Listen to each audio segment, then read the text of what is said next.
Welcome back everybody, Kai Swans here with another episode of Football Manager 2016 with Erste FC Nürnberg. And here I've just come up with a season preview for this season's Bundesliga. The first game's coming up in the second, but notice we're only predicted to come 14th. That is joint odds with all the way down to 17th, but there's 4 teams vying for that second relegation spot and the relegation playoff, so we're not looking too bad. And thankfully RB Leipzig actually close to us. We've got Darmstadt who are predicted to lose by Leicester odds, so to say. Eintracht Frankfurt, Hertha Berlin and Hamburger SV, all the teams we're going to try and beat and hopefully finish above in our first season in the Bundesliga.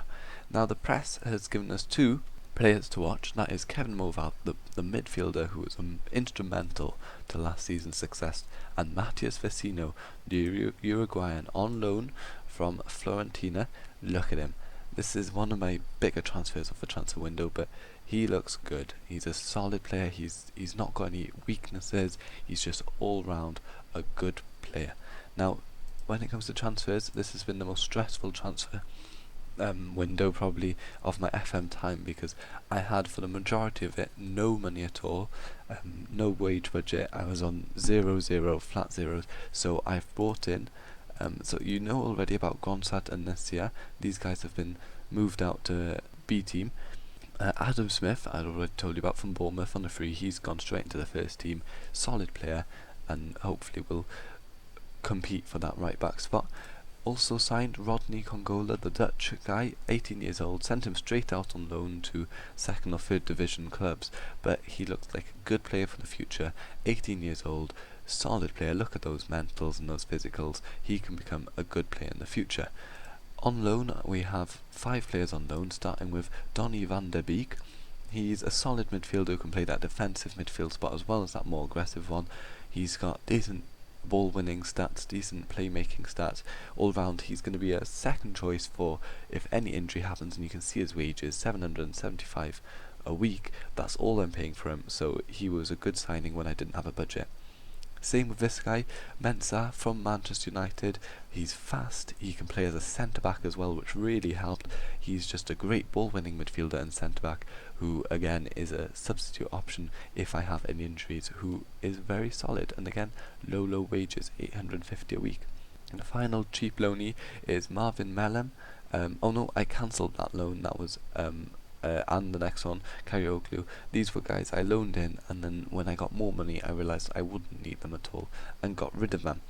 He's quite good, but on loan from rivals I didn't want to risk it. The final loan is Matthias Vecino, who is a solid all-round player, as I've said before. Got him. We're paying 72,000 a month, and his wages, which is about 13 grand, 13.5 grand a week. But thankfully, it's looking okay. He's going to be a solid starter for the team, or possibly a strong bench option, just because he's on a loan. Now, the 2 free transfers I made a few weeks ago is Andre Martins. He was released by Portuguese club Sporting CP. Released by them. He's on fairly high wages, 35,000, and my scouts misjudged him. They said he was 4-star gold stars and 1-star black star current ability, but unfortunately I think they misjudged him a bit. But he still looks solid. Not quite got the strength that Vecino has, but apart from that, it's a very solid player. And the final one is a Kembo Okoko, the inside forward, can play on either flank. Nice flair, nice physicals, nice technicals. He's just an all-round decent player, and I'm glad to have got him in on a free. And his wages being only 16,000 is also good as a solid squad player. Unfortunately, I was trying to look for a transfer who would really improve the side, which was hard to achieve because, I didn't have any money until now. You see, I've got 6 million. That's because I asked the board, and it came as a shock. I asked for a wage increase, and I was paying 400,000 at the time, and they increased it to 600,000. It's not quite doubled, but that was quite an improvement, and I obviously moved a lot of it over to transfer budget, so I had a bit of money to spend. When it comes to outs, there's no significant outs, I don't think. There's loads of free transfers, some young players who I didn't think were ever going to make it. Jürgen Mosmer was obviously the backup midfielder who's been replaced by Mensah and Beek for this season. Nicholas Som, 4 players went out on loan. Mike Ott, also on loan. I'm getting some money for him, which is quite thankful. These guys, I just felt they weren't good enough for the first team, and with the loanies we've got in and Ikoko, we didn't quite need them anymore, and they wouldn't get enough game time to progress as players. I've also sold a couple of players from the Nürnberg 2 team. Let's see, where can I have a look at here? Transfer history. All for 300,000 is relatively decent. Mario Kieslich, I didn't know whether to sell him or not, but I thought he might just about not have enough potential to make the first team, so I got rid of him. Other players just never had the potential to get anywhere, so they were shipped off at fairly low fees, but money in nonetheless. Our pre-season started off quite poorly. I did play these cups as a way of getting TV money. If you pick big teams to play against in cups, you get a bit of TV money, and I thought it might boost the cash, but we lost them, and we continued to lose until the Lommel game, and since then we went unbeaten with some big wins and also an impressive 2-0 win against West Ham. But the pre-season friendlies aren't that important in my eyes. But the first game of the season against Hennev, lower league opposition, I played a completely rotated side, as in, well, a completely second string side, and we won 1-0 after extra time, Vecino getting a goal on his debut. I was a bit disappointed in this game, however, needs be what needs must. We played a rotated side and we managed to win. We did, however, get FC Bayern München away in the second round, so looks like our cup run won't last as long as last season. This is a team for today's side. Rakowski, still a goal from last season, not been replaced. Adam Smith coming in as right back, mainly due to the fact that Stojovic is injured for the start of the season. We have got 3 injuries, I'll quickly show them. Stojovic out for 7 more days, Behrens out for a week, just over a week, and Gislason out for a couple of weeks, but no bad injuries, thankfully. Hovland and Margreiter get the centre-back spots with, as I mentioned before, Behrens being injured. That means that Petrach has to be moved forward into midfield, so Margreiter gets his starting spot. The left-back we get Leibold, brilliant young player. He will be a sure starter. I am currently on the verge of loaning out Bulfius, the Dutch left-back. However, we still got Lepsy and obviously Miso Breco as backups for that position. Midfield, we've got Movelt moved deeper because he can play there alongside Petrach, who makes a rare start in midfield instead of centre-back, and Vecino starting up front to make his league debut, the only signing I think who's making a starting debut in the league. Burgstaller and Bloom have the winger positions and Füllkrug up front. The bench has got 3 loanees. Bertrand Traore obviously in again on free, I didn't mention him. Not paying any wages, brilliant to have him there, just pace, determination, decent attributes all round, and well, he doesn't cost anything to have. Ikoko Sylvester back on loan, didn't mention him, he was on loan last season, and he's back. He looks decent, nothing too good, but hopefully he is good enough. Should Füllkrug get injured, we can play him. Andre Martins also on the bench, hoping to get a first game in the league. We're using the same tactics, I don't know if I mentioned that, but tough opposition for the opener of the season. We're up against Bayer Leverkusen, who have some strong players. I realised with the money I wasn't going to buy anything now. I was going to wait for the first 2 games, see if we desperately need strike options. Bernd Leno in goal, the German youth keeper who's threatening Manuel Neuer for his position in team. Lars Bender, the young Tar, who's I think he's 21 or something, brilliant young future centre-back for Germany. Alma Toprak, everybody knows him. Vendel, not quite as famous as the rest of the team maybe. Julian Brandt, Levin Osnal, Christopher Kramer, the German centre-back, played in the World Cup. Chanaloglu, the free-kick specialist, and up front we have Javier Hernandez and Lacazette. Those 2 are going to cause havoc on us. The bench is also loaded. Look, Papadopoulos, Stefan Kiesling, Menby, they've got such a strong side in comparison to ours, and it's this might be a harder season than I expected it to be. 25 minutes gone, Chanoglu whips in a corner, Petrach clears only as far as Julian Brandt. Can he get a second ball in? It's out wide to Chanoglu, he gets a second chance to get the ball in. No, out to Svali, shoots and it's wide.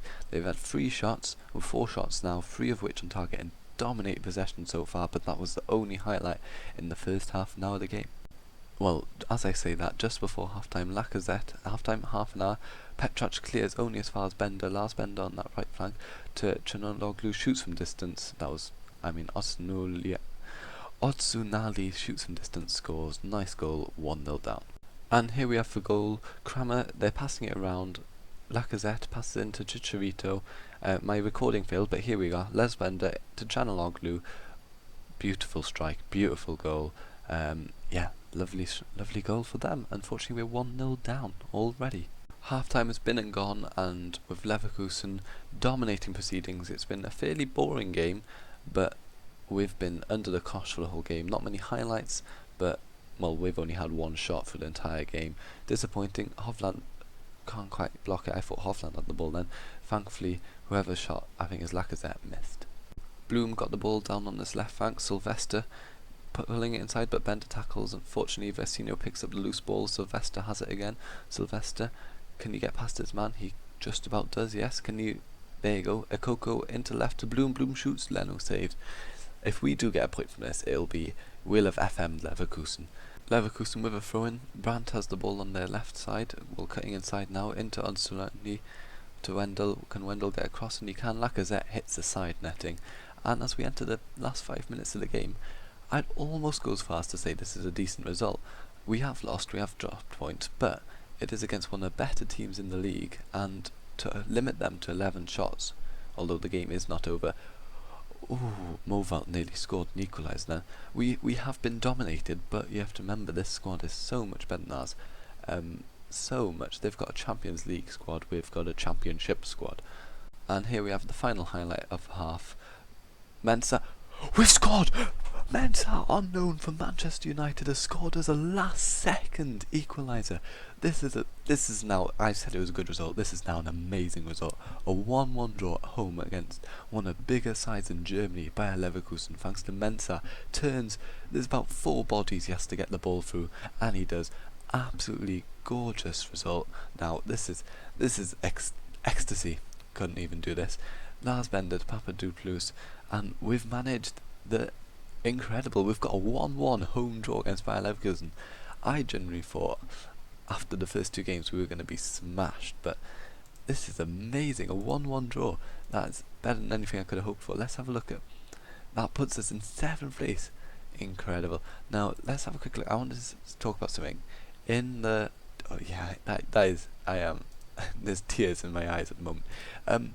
The first 2 games were against Leverkusen and Darmstadt. What I was going to do is I was going to play them, and if we say lost both them embarrassingly, there's 4 days after the Darmstadt game before the transfer window closes, and I'd look to get in a solid player to try and improve the squad. At the moment, the squad is decent, and I don't want to risk signing a player who I may not necessarily need. So I'll see how the game against Darmstadt goes, and if we play well, even if we lose, if I feel we've got a solid enough team, I won't be making any more signings.